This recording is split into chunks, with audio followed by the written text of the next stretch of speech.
1. छाया मत छूना कविता के कवि कौन हैं? के कवि व ए नागार्जुन, बी गिरिजा कुमार माथुर, सी सूरदास, डी ऋतुराज। उत्तर बी। 2. चांदनी रात को देखकर कवि को किसकी याद आती है? ए. प्रेयसी के बालों में लगे फूलों की खुशबू की, बी. प्रेयसी से बिछड़ते पलों की, सी. दुखद क्षणों की, डी. प्राकृतिक सौंदर्य की। उत्तर ए। 3. छाया मत छूना कविता में छाया शब्द का प्रयोग किस संदर्भ में हुआ है? ए. मानवीय प्रतिबिंब, बी. अतीत की स्मृतियाँ, सी. दुविधा, डी. संशय। उत्तर बी। 4. छाया मत छूना कविता में चंद्रिका और कृष्णा किसके प्रतीकार्थ हैं? ए. सुख दुख, बी. सांसारिक मोह से मुक्ति, सी. आगमन आवागमन, डी. चांद रात। उत्तर ए।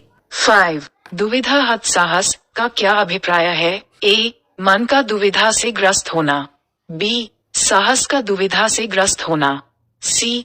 दुविधा में रहकर जोखिम भरे कार्य करना, डी. जीवन का साहसहीन होना। उत्तर बी। 6. साना साना हाथ जोड़ी नामक पाठ के रचयिता का नाम क्या है? ए. महादेवी वर्मा, बी. मधु कानकरिया, सी. कमलेश्वर, डी. शिवपूजन सहाय। उत्तर बी। 7. हिमपात का आनंद लेने की आशा से लेखिका कहाँ पहुंची थी? ए. लायुंग, बी. खेदुम, सी. लॉन्गस्टॉक, डी. भैटुला। उत्तर ए। 8. कवि छाया छूने से इसलिए मना कर रहा है क्योंकि यह ए. मन में पीड़ा बनकर चुभती रहती है, बी. मृगतृष्णा मात्र है, सी. शारीरिक पीड़ा प्रदान करती है, डी. स्पर्श योग्य नहीं होती। उत्तर ए।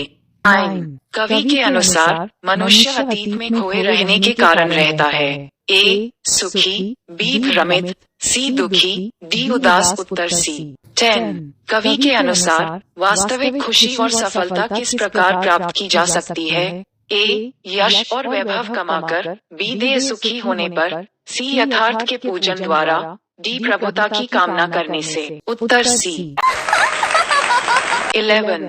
कवि ने कठिन यथार्थ के पूजन की बात क्यों कही है? उत्तर कवि ने कठिन यथार्थ के पूजन की बात इसलिए कही है क्योंकि इसी से हमारा जीवन चलता है।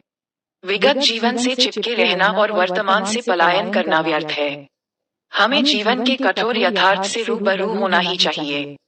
यही हमारे जीवन की प्राथमिकता होनी चाहिए। इसलिए कवि कठिन यथार्थ के पूजन की बात कहता है। इसे स्वीकार करने में ही भलाई है। व्यक्ति को जीवन के यथार्थ को ही पूजना चाहिए। 12. छाया शब्द यहाँ किस संदर्भ में प्रयुक्त हुआ है? कवि ने उसे छूने के लिए मना क्यों किया है? अथवा छाया को छूने से कवि का क्या आशय है? वह छाया को छूने से क्यों मना करता है? उत्तर इस कविता में छाया शब्द भ्रम या दुविधा की स्थिति के लिए प्रयुक्त हुआ है। यहाँ छाया शब्द पुरानी स्मृतियों के लिए भी है। कवि छाया को छूने से इसलिए मना करता है क्योंकि ये वास्तविकता से दूर होती है। ये यथार्थ स्थिति नहीं होती है। इसके पीछे भागना अपने दुख को बढ़ाना है। विगत स्मृतियों की छाया के सहारे जीवन नहीं जिया जा सकता, वर्तमान में जीना होगा। 13. सिलीगुड़ी के पास लेखिका को कौन सी नदी दिखाई दी थी? उत्तर तीस्ता।